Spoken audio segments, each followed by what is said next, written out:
What's happening, everybody? I'm back. It's me, your resident supervillain, Mr. J. Washington. I'm here with the episode 5 review of WandaVision on Disney+. Now, if you ain't seen this yet and you don't know the drill by now, come back because it's going to be spoilers heavy, and I'm going to start off with a major spoiler. I called this months ago. Okay? I don't know anybody else that over months, almost a year since the inception of WandaVision and its breakdown of what it was, called that we would get Pietro Maximoff again. We would get Evan Peters as Quicksilver again. I said this months ago. Now, Winston and I went back and forth on different potentials of him being how he might be introduced. You know, Winston went with he could become, the baby's aged up, and one of the brothers is Evan Peters, and she says, "Oh, you look like your Uncle Pietro, but different." I even said they would bring him in as an alternate version of Pietro, where he's Pietro, but she's like, "You're not exactly Pietro." And Darcy Lewis says it best. She recast Pietro. I called it months ago. I didn't need a source to have say it. I could pretty much watch how this show was going.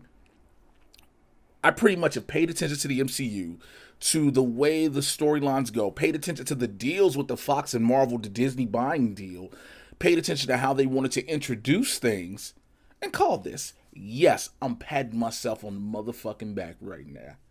Yes, I'm getting egotistical. Yes, if you listen to the Mad Titan podcast, you know I called this. Yes, like I said in my tweet on Twitter, like Birdman, you gonna put some respect on my name. I pay attention to this. Many others do as well. I see things. I see the pattern. It's almost like playing a vision role of a computing, playing out the algorithm and seeing how things will work. It's the easy way. Now, does this mean they could use this to all of a sudden make her a mutant? Potentially. Potentially now. There is this. This is one thing. I still believe that the Eternals can do it. But also we talked about, like I said, I think on a previous episode, a previous review, 4 snaps have happened. And in episode 4, you find out that Maria Rambeau's cancer came back. Right? She had beat cancer, but her cancer came back. How else would her cancer come back? Well, 4 different massive amounts of radiation hitting her. So that's one of the things with that. Also, we found out, again, Wanda doesn't have her nickname, like I said. When we found out that this would be, we being all of us collectively watching this together and enjoying Marvel and DC and all the other comic book movies and TV shows we love. When we found out that this would be the lead-in into Doctor Strange into the Multiverse of Madness, where Wanda would be the villain, I kept saying Wanda would finally be called the Scarlet Witch by the end of this. We have director Tyler Hayward say she doesn't have a funny nickname or anything, and that's because, no, she's always been Wanda Maximoff. Pietro was always Pietro Maximoff. Granted, he died hella quick before they could give him a name. No pun intended about his death being quick, but it was. He ain't make it through a movie. Now you know what black people in horror films feel like. But this is an interesting episode overall. First of all, we're in the 80s. We're in that Family Ties theme, which the opening was Family Ties. What will we do, baby, with our love? I just needed to hear a sha-na-na-na. You know what I'm saying? But we didn't get that. We see Wanda and Vision trying to rock the babies and console them, and Wanda trying to put them to sleep, and even says, "I know you're not supposed to take shortcuts as a parent," and tries to use her powers to put them to sleep, and the babies are resistant to her powers. This is something we need to catch on to and pay attention to throughout the rest of the series. The other 4 episodes we have, I think like 4, because it's showing that though they are her kids, they're not her kids. Because her kids, she should be able to control, use a little magic on them. She can't. That shows the outside influence. If it be the Mephisto, if it be the Dormammu, the Baron Mordo, all these different elements of potential. Like everybody's pretty much set on it being Mephisto. So we can let's just, since pretty much 98% of the viewing audience, if you will, are in agreement that it's probably Mephisto, those who know the comic books more so. Because I would say 98% of the audience who do not know the comic books, just like, what's causing this? They just think it's Wanda. But those who know the comics and House of M and the Visions and the Scarlet Witch and the Vision and everything are going, it's Mephisto. So let's use it as Mephisto. He's steadily trying to manipulate the situation. Now you have Vision, who has snapped out of it. And it's interesting because we also say that, we were always, I was kind of under the impression, I don't know about how many others, that her powers came from the manipulation of the Tesseract, not just the Mind Stone. And again, it makes sense why her powers are equal to it. But I was always under the impression that Tesseract had more involved with the creation of Wanda Maximoff as opposed to the Mind Stone. And that probably is on me being not paying too much attention. That more than likely is on me. That's probably me just being oblivious, not really focusing on the part in the Age of Ultron. So forgive me. But to see, you also notice that every time something comes up, here comes Agnes. Here comes Agnes. And Wanda doesn't catch on. But Vision knows now. Vision is open to everything. He realizes this isn't right. He realizes it. How when the boys all of a sudden grow up, and then all of a sudden, or we get later on, I'm not going to go bit by bit, but the boys grow up, him realizes that when he wakes up Norm, when he sees the communicate from Darcy in the computer, the whole office is reading it, and he touches Norm and opens Norm's subconscious, and Norm goes fucking insane. And then he realizes, oh shit, Wanda's doing this. Vision is very aware that this isn't what it's supposed to be, but he's been aware since episode 1. He just couldn't put the proverbial finger on it. You know what I'm saying? But now he knows. Wanda seems to be losing her control of reality. I think this was more so after the arrival of Geraldine. She can change things as she wants to. We see the jump cuts. She controls what you see in her reality. She controls what is viewed by the world. But when things come in beyond her control, and there are so many, she can't spread her powers that thin. Also, the fact that Jimmy Woo mentions she almost destroyed Thanos if it wasn't for Blitz. I guess he meant a blip. But she did. She almost destroyed Thanos. If it wasn't for the Blitz, in Endgame, she almost destroyed him then as well. So there's a reminder of how powerful Wanda is. The dog introduction was kind of unique because I thought the dog was dead when he sparked the electrical socket. Let's just be real before they called him Sparky. I was like, oh shit, the dog just died. And then he did. And I was like, whew. But then he dies later. And when he's in Agatha's azalea bushes and she's, covering the dog. And the one thing she's like, I'm so sorry. And Wanda tells the boys, do not age yourself up, because that's how they handle problematic situations to them. They age themselves. They grow. I'm too little to handle this. I need to grow up. And so they keep doing it. But like I said, I'm going all over the place. I'm not going bit by bit. The fact that several things happen in this. You have Wanda still controlling things even outside of it. How Monica Rambeau had to get a CT scan in the lab and everything was blank. And you had the tech was like, yo, I got to do it again. It's messed up. Again, not the realization of, yo, this is Wanda affecting everything to control what happens. But I saw a tweet, and I can't remember where I saw it, and it made good sense. Tyler Hayward is kind of like Alexander Pierce in Civil War. Remember Robert Redford's character in Civil War, how he was the overall head of S.H.I.E.L.D., but he was more so Hydra? And you get a kind of feeling with that with Hayward. Like maybe he might be Hydra or something else. But the fact he was quick to call Wanda a terrorist. And I like the educational lesson, that we got when you have Monica like, yo, she's not doing this for a political reason. These are different things. So she's technically not a terrorist. And then, Hayward uses her own words against her, like, yo, I was terrorized, I felt violated, etc., etc. So he's like, call her a terrorist. If we also notice, Jimmy Woo brings up Captain Marvel about when we talk about powers coming from the Mind Stone and the Tesseract. He hears that. We hear him talk about that, and we see Monica basically like, she doesn't even acknowledge it, but she has that face of, I don't want to talk about it. I miss Carol. She hasn't seen Captain Marvel since she left. She doesn't know anything about her coming back to stop Thanos and whatnot, then leaving again.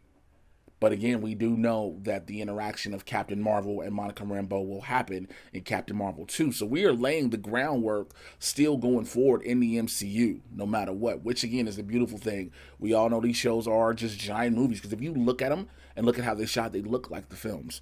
What else did I have? The commercial. Again, I think we've all established what the commercials are, the different parts of people's lives. Shouts out to my homie Shantae. She hit me up and she thinks that the commercials are about different parts of the Infinity Stones, which I was with her first, especially when it came to the Hydra soap.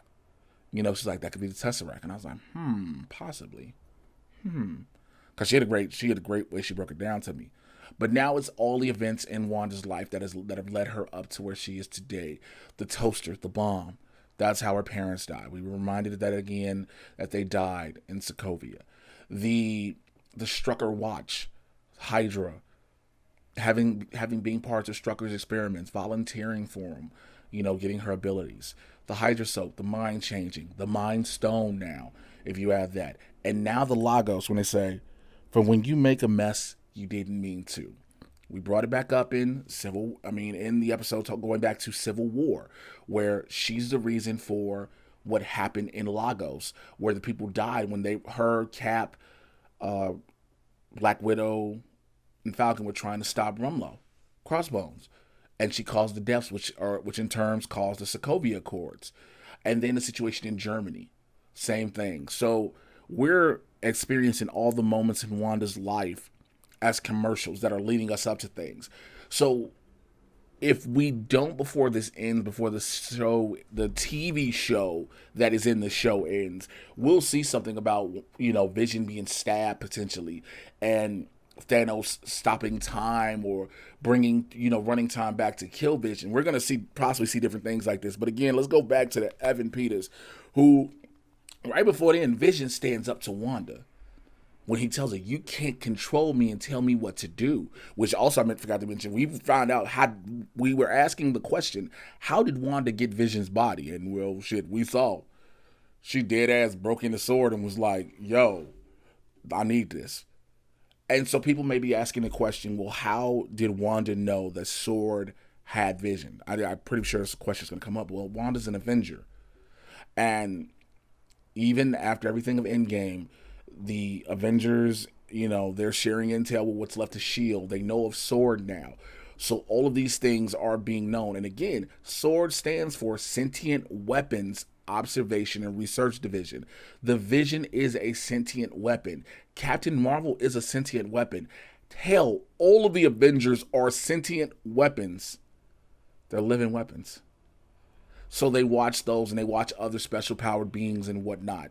So again, all of those things would be present in there. Fury helps to start S.W.O.R.D. So you have all of these different things. So she would know where it is, where the body is, and to bring him back to life, and for Vision to be, you can't control me, which is unique because Vision was developed a mind through the Cradle in Age of Ultron, which if you haven't rewatched it, which I did, okay, in hindsight, it's a pretty decent movie now that you know everything. Now that you have WandaVision, not even just Endgame, WandaVision, it works now. Everything works in hindsight. You get it now. But when Vision was created in a cradle, he was created a mind, a physical brain. But part of his brain was also a computer, which was also part of the Mind Stone. So again, that part of him, he lost a chunk of his brain, which if you remember the movie The Shadow, when he got shot in front of his brain, it was like, yo, that's the part that controls telepathy and telekinesis, and you don't believe in stuff like that. But Vision loses part of his brain and loses the Mind Stone as well. So that was the connection directly to Wanda as far as her abilities to manipulate. And Vision knows how he's seeing things past it because he's not also alive. He's recreated, but the different elements, again, Wanda's power is the Mind Stone, Vision was the Mind Stone, different things. Well, we're going to see more in-depth explanations. But Wanda's trying to control things, and she's like, I can control them, I can control you. I like the fact that Wanda's trying to end the episode, got the credits rolling. Vision like, no, bitch, hold on. You're not going to do this. Like, that man Norm has a family. And so what I was thinking, I rewatched episode 4 the other night, and I was like, okay, maybe the residents are residents of New Jersey. Everyone that is in Westview, maybe their names are anagrams for something. But I was like, nah, that could be too much of a reach. I don't know, because I was gonna start trying to figure out, are they anagrams or something? But like Agnes, I don't see, besides the fact everybody believes she's Agatha Harkness, which pretty much we're stuck on that one. So, but to relieve, once you've seen the Norm said, I have to call my wife and my family and my sister and all these things, you're like, okay, these are actual people. Again, I want to hold to Winston and many others' belief that Herb is the high evolutionary. I think again, as the episodes go forward, we got to find out more. We'll see if these are just regular people, if these are part of the greater scheme of things. Because again, phases 4 and 5 of the Marvel Cinematic Universe are the cosmic phases, are more so the cosmic phase. Yeah, because yes, Thanos is a cosmic villain, but we were more terrestrial. Everything pretty much was based on Earth, minus Guardians, because you had to introduce them and things like that. But this is more of the cosmic galactic threats. So the high evolutionary being involved, Agatha, again, going back to Dormammu, you go into the quantum realm, all these different realms. They'll, envelop it in cosmic, but it's quantum, cosmic, micro, all those different things. So we'll see. I love where this show's going. I can keep rambling on and on. Let me see what other notes I got. Boys grow to 10. Evan Peters recast. Yeah, pretty much. So also, oh yeah, I forgot the boys mentioning, Mom, you can do anything. You can fix anything. You can bring people back from the dead. And Wanda was like, shit, I can. Because she thinks about what she's done with Vision, but I don't think she wants to keep doing that. She doesn't want to keep bringing back from the dead. She could have brought the dog back to life. Also, we had that scene earlier, I forgot to include, where Agnes comes in and with the boys, and she's like, yo, do you want me to take it from the top again? Vision, again, pays attention to these different things that are happening. Like, yo, what was up with that? And this goes into later when he sees everything. So as things are starting to unravel and unfold, we're getting how Wanda is the villain of her show, but the outside influence, which everyone is wondering, again, like I said earlier, 98% of the viewing audience think it's Mephisto, so we'll go with Mephisto. I have no problem with it being the devil. But also, I love the fact Wanda came out after they brought that drone in. She didn't send the drone back. She walked out her motherfucking self, was like, so we got a problem here? Like, yo, leave me the fuck alone. And turned all them sword guns on Tyler Hayward. The dude was like, hey, listen, I pay y'all, write checks, shit. Put the guns down, please. Whoo, shit, I'm gonna piss myself. Like, I don't blame Wanda. She's trying to... This is one of those where it's confusing too because, well, not confusing. If you look at the story, Wanda's trying to heal her hurt. Heal her hurt and her heart. But in the process, she's going about it wrong. With S.W.O.R.D trying to correct her, in a sense, it's going to turn her into the Scarlet Witch. Like I said, she has no nickname as of now. She's going to be the Scarlet Witch by the end of this. There's so much to unpack in just a quick 38 minutes. But I want to know what you all thought in the comments below, all right? Like, subscribe, click on the notification bell. We having fun with this show, man, and we like, holy shit, they did this. And again, they're going to start putting respect on my name. I called that Evan Peters thing about months ago. Just want to say it. Follow me on Twitter and Instagram at Mr. J Washington, M-R-J-A-Y. You should know how to spell Washington. Check out the Mad Titan podcast. I'm dropping a new episode. I was supposed to drop the new episode last week, but I've been having auditions I've had to do every single day, and they've taken up too much time, and so I wasn't able to get to it, but I'm dropping it this weekend. I got pretty much a relatively free weekend, so we'll see about that. Check out Blurs in the Hood every Tuesday and Thursday, 2 p.m. Pacific, 5 p.m. on the East Coast. Myself and Winston A. Marshall. We have a ball talking pop culture, sports, entertainment, politics, and more. And we are doing it from a Blurs perspective and unapologetically black, all right? Holla at y'all next week for episode 6. Take care. I'm out. Bye.